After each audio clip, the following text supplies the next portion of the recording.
Have you ever met anyone who liked to be picked last? The truth is, it's a shot to the ego when we get picked last for kickball or basketball or foosball. We want people to see our abilities and see our skills, or at least to see our potential, right? Let me read you something from Luke chapter 14, verses 7 through 11.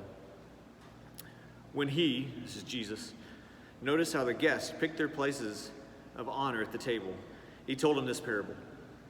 When someone invites you to a wedding feast, do not take the place of honor, for a person more distinguished than you may have been invited. If so, the host who invited both of you will come and say to you, "Give this person your seat." Then, humiliated, you'll have to take the least important place. But when you're invited, take the lowest place, so that when your host comes, he will say to you, "Friend, move up to a better place." Then you will be honored in the presence of all the other guests.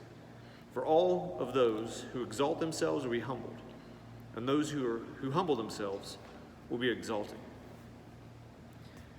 Everybody wants to be first, right? Our tendency is to seek recognition, to get what we think we deserve.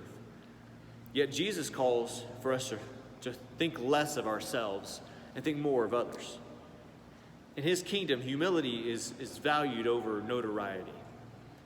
As a believer, you've been called to make much of Jesus, to humble yourself, to be picked last so that others can be picked first. Pray for humility as you go through your daily routine. So your 3 questions today. Number 1, how does Jesus' challenge to be humble contradict with what society tells us? Number 2, why does God want me to humble myself? And number 3, how can I work on humility this week?